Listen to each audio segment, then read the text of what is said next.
नमस्कार दोस्तों, मैं अमन स्वागत करता हूं आपके अपने यूट्यूब चैनल एजुकेशन हब पे। यह बिहार शिक्षक भर्ती के टीयर 3 और टीयर 4 के लिए भूगोल का 28वां क्लास है और हम देख रहे हैं यहां पर NCERT based question answer series को।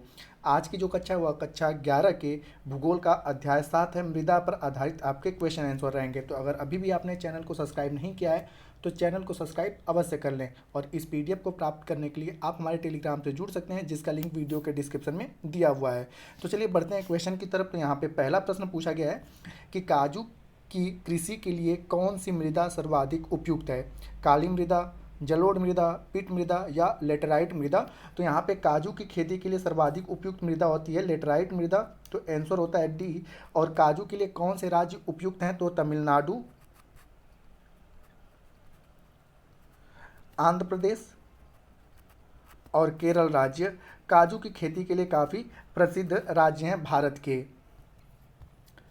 अगला क्वेश्चन है कि निम्नलिखित में से कौन से उपाय मृदा संरक्षण में प्रभावी हो सकते हैं? तो पहला कह रहा है कि ढालों की कृषि योग्य खुली भूमि पर खेती को रोकना, तो यह बिल्कुल आपका सही है। दूसरा कह रहा है कि अति चराई यानी कि अत्यधिक चराई पर पाबंदी लगाकर, तो यह भी मृदा संरक्षण के लिए सही है। और तीसरा कह रहा है कि स्थानांतरित कृषि को नियंत्रित करके, तो यह भी आपका सही तरीका हो सकता है मृदा संरक्षण के लिए। तो इस प्रकार से सही आंसर होता है आपका डी, कि उपरोक्त सभी ऑप्शन जो हैं वह मृदा संरक्षण के लिए काफ़ी सही है। यहाँ पे अगर बात करें तो मृदा अपरदन मूल रूप से दोषपूर्ण पद्धति द्वारा बढ़ता है। किसी भी तर्क संगत समाधान के अंतर्गत ढालों की कृषि योग्य खुली भूमि पर खेती को रोकना है। 15 से 25% ढाल प्रवणता वाली भूमि का उपयोग कृषि के लिए नहीं होना चाहिए। यदि ऐसी भूमि पर खेती करना जरूरी भी हो जाए तो इसे सावधानी से सीढ़ीदार खेती बना लेनी चाहिए। आगे की अगर बात करें तो भारत के विभिन्न भागों में अति चराई और स्थानांतरित कृषि ने भूमि के प्राकृतिक आवरण को दुष्प्रभावित कर दिया है, जिससे वृक्षि क्षेत्र में अपरदन की चपेट में आ गए हैं और इस कारण से अति चराई और स्थानांतरित कृषि पर नियमित और नियंत्रित करना चाहिए। अगला क्वेश्चन है आपका कि मृदा अपरदन के दुष्प्रभाव क्या क्या हैं? तो पहला कह रहा है कि नदियों के जल प्रवाह क्षमता में कमी, तो यह भी आपके मृदा अपरदन के दुष्प्रभाव है कि नदियों के जल प्रवाह की क्षमता में कमी हो रही है। दूसरा है कि नदी घाटियों के आसपास के क्षेत्रों में बाढ़ आ जाना, तो यह भी मृदा अपरदन का ही दुष्प्रभाव है। और तीसरा कह रहा है कि मृदा की उर्वरता में कमी, तो यह भी मृदा अपरदन के कारण ही मृदा की उर्वरता में कमी आ जाता है। तो इस प्रकार से आपका सही ऑप्शन होता है कि मृदा के अपरदन के दुष्प्रभाव में सभी स्टेटमेंट आपके सही होते हैं। अगला कह रहा है आपका कि उत्खात भूमि का विकास किस प्रकार के मृदा अपरदन का परिणाम स्वरूप होता है? रील अपरदन या अवनालिका अपरदन या परत अपरदन या अस्फाल अपरदन? तो उत्खात भूमि के अगर विकास की बात किया जाए तो इसका विकास अवनालिका अपरदन के कारण होता है और इस प्रकार की भूमि को बीहड़ भी कहा जाता है। इस प्रकार की भूमि को बीहड़ भी कहा जाता है। और भारत में जो है चंबल नदी जो है वह उत्खात अपरदन के लिए काफ़ी प्रसिद्ध है। तो सही आंसर होता है आपका बी। अगला क्वेश्चन है आपका कि मृदा अपरदन के संबंध में नीचे दिए गए कथनों पर विचार कीजिए और कह रहा है कौन सा कथन सत्य है। तो पहला कह रहा है कि पवन और जल मृदा अपरदन के दो शक्तिशाली कारक हैं, तो बिल्कुल आपका सही है कि सबसे अधिक। और पवनों के द्वारा जो मृदा अपरदन होता है उसे किसानों की मौत भी कहा जाता है। तो आपसे ये भी पूछा जा सकता है कि किसानों की मौत किस अपरदन को कहते हैं? तो पवन के द्वारा जो मृदा अपरदन होता है उसे किसानों की मौत कहा जाता है।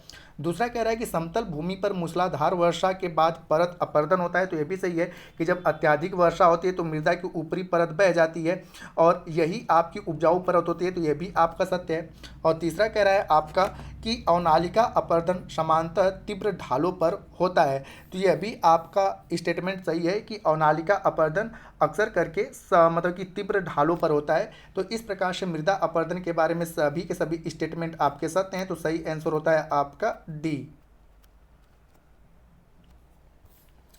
अगला क्वेश्चन है कि मृदा अवकर्षण का तात्पर्य क्या है? मृदा की उर्वरता में ह्रास या मृदा की उर्वरता में वृद्धि या मृदा का पीएच मान 6 से 7 के बीच का होना या मृदा में ह्यूमस की मात्रा का कम होना? तो मृदा अवकर्षण का तात्पर्य है कि मृदा में की उर्वरता का ह्रास को ही मृदा अवकर्षण के नाम से जानते हैं। तो सही आंसर होता है आपका ए। अब यहाँ पे जानते हैं कि मृदा अवकर्षण से बेसिक तौर पे मृदा का पोषण स्तर गिर जाता है तथा अपरदन और दुरुपयोग के कारण मृदा की गहराई कम हो जाती है। भारत में मृदा संसाधनों के क्षय का मुख्य कारण मृदा अवकर्षण है। मृदा अवकर्षण की दर भू आकृति, पवनों की गति तथा वर्षा की मात्रा के अनुसार एक स्थान से दूसरे स्थान पर भिन्न होती है।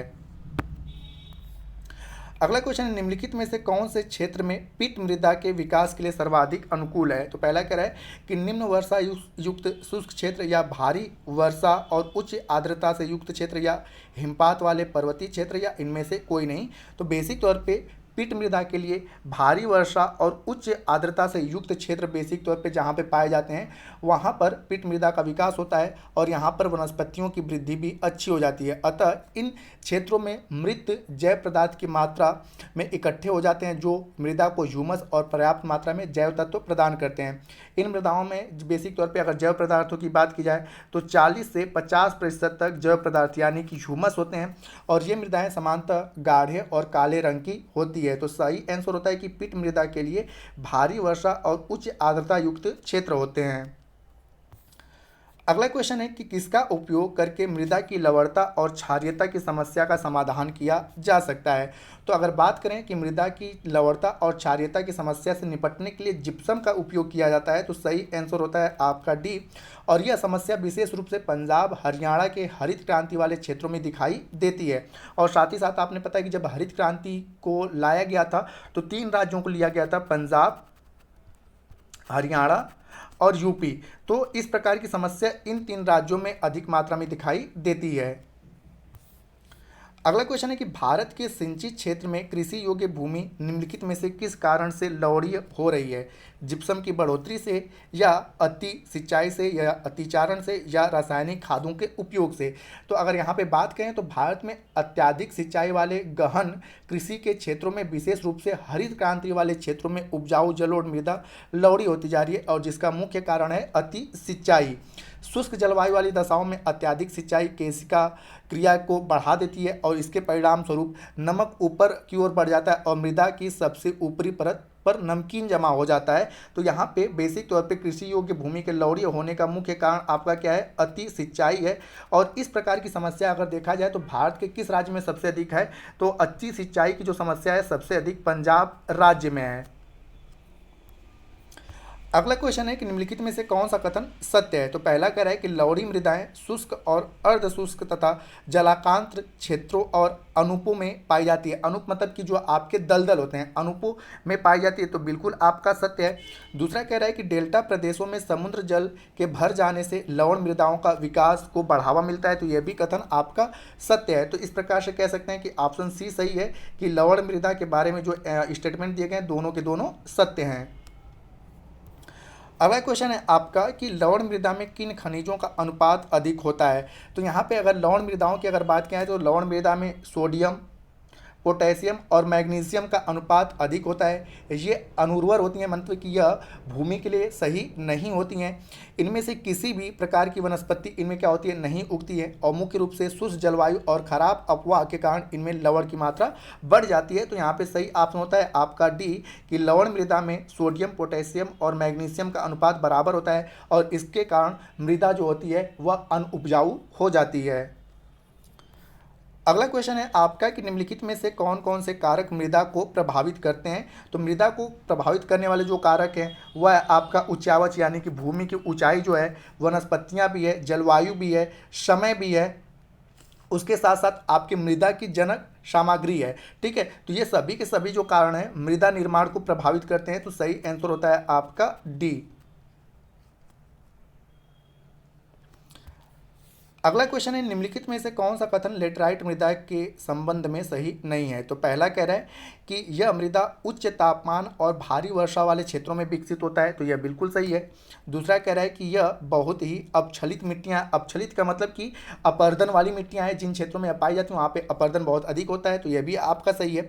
तीसरा कह रहा है कि यह मृदाएं प्रायद्वीप के ऊंचे क्षेत्रों में पाई जाती हैं, तो यह भी सही है क्योंकि यह मृदाएं बेसिक तौर पे आपके केरल, कर्नाटक वाले आपके पहाड़ी इलाकों में पाई जाती है। और तीसरा कह रहा है कि यह मृदा कृषि के लिए पर्याप्त उपजाऊ होती है, तो यह गलत है क्योंकि इस मृदा में मतलब यह कृषि के लिए उपजाऊ नहीं होती है। तो पूछा है कौन सा सही नहीं है, तो आंसर सही होता है आपका डी कि यह पर्याप्त उपजाऊ नहीं होती है। अब यहाँ पे जानते हैं लेटराइट के बारे में। तो लेटराइट जो है वह लैटिन भाषा का शब्द लेटर से बना है और जिसका शाब्दिक अर्थ होता है ईंट। और लेटराइट मृदा जो होती है वह उच्च तापमान और भारी वर्षा वाले क्षेत्रों में विकसित होती है। लेटराइट मृदा में वर्षा के साथ साथ चूना और सिलिका तो निक्षालित हो ही जाता है, साथ ही साथ लोहा के ऑक्साइड और एल्युमिनियम के भरपूर यौगिक शेष रह जाते हैं और जिसके कारण यह मृदा कृषि के लिए उपजाऊ नहीं रहती है।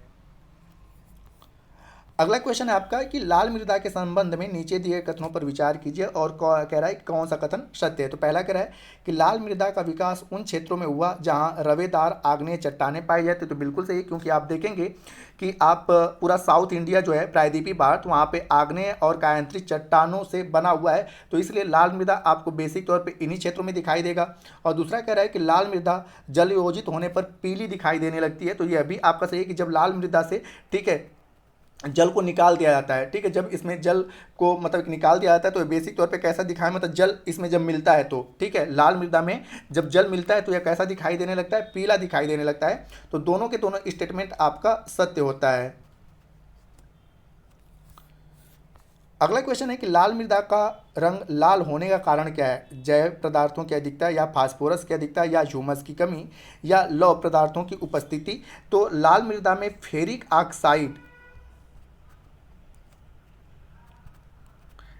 ऑक्साइड पाया जाता है और जिसके कारण फेरिक ऑक्साइड का मतलब क्या होता है, लौह पदार्थों की उपस्थिति होती है, जिसके कारण यह लाल दिखाई देता है। तो सही आंसर होता है डी। अगला क्वेश्चन है निम्नलिखित में से कौन सी विशेषता काली मृदा से संबंधित है? तो पहला कह रहा है कि काली मृदा लंबे समय तक नमी को बनाए रखती है। तो आपसे पूछा जाए कि सबसे अधिक जल धारण क्षमता किस मृदा की होती है, तो काली मृदा की होती है। सबसे अधिक जल धारण क्षमता काली मृदा की होती है। सबसे कम सिंचाई की आवश्यकता किस मृदा को होती है, तो काली मृदा की होती है। और दूसरा कह रहा है कि काली मृदा में फास्फोरस, नाइट्रोजन और जैव पदार्थों की अधिकता होती है। तो यह भी बिल्कुल आपका सत्य है। तो सही आंसर होता है आपका सी, कि दोनों के दोनों स्टेटमेंट सही हैं। अगला क्वेश्चन कह रहा है आपका कि निम्नलिखित में से किन किन राज्यों में काली मृदा पाई जाती है? तो यहाँ पे आपका कि काली मृदा जो है वह गुजरात में पाई जाती है, महाराष्ट्र में पाई जाती है और आंध्र प्रदेश में पाई जाती है। पंजाब में ज़्यादातर जलोढ़ मृदा पाई जाती है, ठीक है, पंजाब में जलोढ़ मृदा पाई जाती है। तो इस प्रकार से सही आंसर होता है आपका बी, कि गुजरात, महाराष्ट्र, आंध्र प्रदेश में, ठीक है, आपका काली मृदा पाई जाती है। इसके अलावा अगर बात किया जाए तो तमिलनाडु राज्य में भी काली मृदा पाई जाती है। तो यहाँ पर सही आंसर होता है आपका बी। अगला क्वेश्चन है आपका कि निम्नलिखित में से किस मिट्टी को, ठीक है, रेगूर के नाम से जाना जाता है? तो काली मृदा, लेटराइट मृदा, जलोढ़ मृदा या पिट मृदा। तो काली मृदा को रेगूर भी कहा जाता है, काली कपासी मृदा भी कहा जाता है, काली कपासी स्वतः कृष्य मिट्टी भी कहा जाता है, ठीक है, और साथ ही साथ इसे रेगूर के नाम से भी जाना जाता है। तो इतने सारे नामों से जाना जाता है। और जैसा कि मैंने बताया कि यह मिट्टी सबसे अधिक जल धारण क्षमता रखती है और साथ ही साथ सबसे कम सिंचाई की आवश्यकता जो होती है वह काली मृदा को ही होती है। तो इस प्रकार से सही आंसर होता है ए। अगला क्वेश्चन है आपका कि निम्नलिखित में से कौन सा कथन सत्य है? पहला कह रहा है आपका कि जलोढ़ मृदा प्रायद्वीपीय प्रदेशों में पूर्वी तट की नदी, डेल्टाओं और नदियों की घाटियों में पाई जाती है। तो बिल्कुल सही है कि जलोढ़ मृदा जो होता है नदियों द्वारा लाए गए मिट्टियों से बनता है। तो प्रायद्वीपीय प्रदेशों की जो गोदावरी, कृष्णा, कावेरी की डेल्टा है, ठीक है, इन सारे क्षेत्रों में जलोढ़ मृदा पाई जाती है, कि यहाँ पे प्रायद्वीपीय प्रदेशों के पूर्वी तट पे पाई जाती है। बिल्कुल सत्य है। दूसरा कह रहा है कि जलोढ़ मृदा में पोटास अधिक मात्रा में पाई जाती है। तो यह भी आपका सत्य है। और तीसरा कह रहा है कि प्रतिवर्ष बाढ़ द्वारा निक्षेपित होने वाली नई जलोढ़ मृदा को खादर कहते हैं। तो यह भी सही है। और पुरानी जलोढ़ मृदा को, अगर पुरानी आपसे कहा जाए तो पुरानी को क्या कहा जाता है? बांगर कहा जाता है, बांगर के नाम से कहा जाता है। तो ये तीनों की तीनों स्टेटमेंट आपका सत्य होता है। तो यहाँ पे सही आंसर होता है डी, कि यह तीनों के तीनों स्टेटमेंट आपके सत्य हैं। अगला क्वेश्चन है कि भारत में मृदा का सबसे व्यापक और सर्वाधिक उपजाऊ प्रकार कौन सा है? काली, जलोढ़, लेटराइट या शुष्क? तो भारत में सबसे अधिक कुल क्षेत्रफल का लगभग 40% मृदा कौन सा पाया जाता है? आपका जलोढ़ मृदा पाया जाता है और यह सबसे अधिक उपजाऊ मृदा होता है। और जलोढ़ मृदा को दो पार्टों में बांटा जाता है। नवीन जलोढ़ मृदा को खादर के नाम से जाना जाता है और पुरानी जलोढ़ मृदा को बांगर के नाम से जाना जाता है। और जैसा मैंने बताया कि संपूर्ण जो भारत में 8 प्रकार की मिट्टियाँ पाई जाती हैं और उन 8 प्रकार की मिट्टियों में सबसे अधिक मिट्टी जो पाई जाती है जलोढ़ मृदा, कुल मिट्टियों के 40% भाग पर जलोढ़ मृदा पाई जाती है। अगला क्वेश्चन कह रहा है कि मृदा के विभिन्न परतों यानी कि संस्तरों के संदर्भ में निम्नलिखित कथनों पर विचार कीजिए। तो पहला कह रहा है कि पौधों की वृद्धि के लिए आवश्यक जैव पदार्थों का खनिज पदार्थ, पोषक तत्व तथा जल के संयोग से सबसे ऊपरी परत को क सनस्तर में होता है। तो यह बिल्कुल सही है। इसे हिंदी में क सनस्तर और इंग्लिश में ओ सनस्तर कहा जाता है। अगर आपसे पूछा जाए कि मृदा की सबसे ऊपरी परत को क्या कहा जाता है तो ओ सनस्तर के नाम से जाना जाता है। ठीक है, ओ सनस्तर के नाम से जाना जाता है और हिंदी में इसे ही क सनस्तर कहते हैं। तो सबसे अधिक ह्यूमस भी किसमें पाया जाता है? ओ सनस्तर कह ले या क सनस्तर कह ले। ठीक है, और दूसरा कह रहा है आपका कि मृदा निर्माण की प्रक्रिया में सबसे नीचे की परत सबसे पहले बनती है। तो ये भी सही है क्योंकि सबसे नीचे वाली परत सबसे पहले बनती है।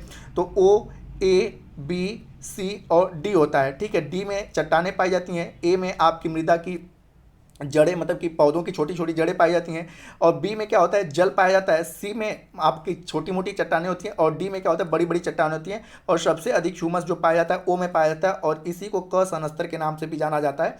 तो यहाँ पर दोनों के दोनों स्टेटमेंट सही है, तो सही आंसर होता है आपका सी। अगला क्वेश्चन है आपका कि निम्नलिखित में से कौन से मृदा के घटक हैं? तो खनिज कहाँ पे पाया जाता है? मृदा में पाया जाता है। ह्यूमस भी कहाँ पाया जाता है? मृदा में जल भी पाया जाता है और मृदा में वायु भी पाया जाता है। तो ये सभी के सभी जो है मृदा के घटक हैं। तो सही आंसर होता है आपका डी कि सभी के सभी जो हैं वह मृदा के घटक हैं। तो दोस्तों यह कक्षा 11 का पूरा एनसीईआरटी का आपका क्लास समाप्त हुआ। अब हम लोग अगले क्लास के एनसीईआरटी के जियोग्राफी को हम लोग स्टार्ट करेंगे। तो उम्मीद करता हूँ कि आपको यह वीडियो पसंद आया होगा। वीडियो पसंद है तो वीडियो को लाइक करें, कमेंट करें तथा अपने दोस्तों के साथ शेयर करें और चैनल पर नए हैं तो चैनल को सब्सक्राइब अवश्य करें। तथा इस पीडीएफ को प्राप्त करने के लिए आप हमारे टेलीग्राम से जुड़ सकते हैं जिसका लिंक वीडियो के डिस्क्रिप्शन में दिया हुआ है। तो वीडियो के अंत तक बने रहने के लिए धन्यवाद। मिलते हैं जल्दी नेक्स्ट वीडियो में।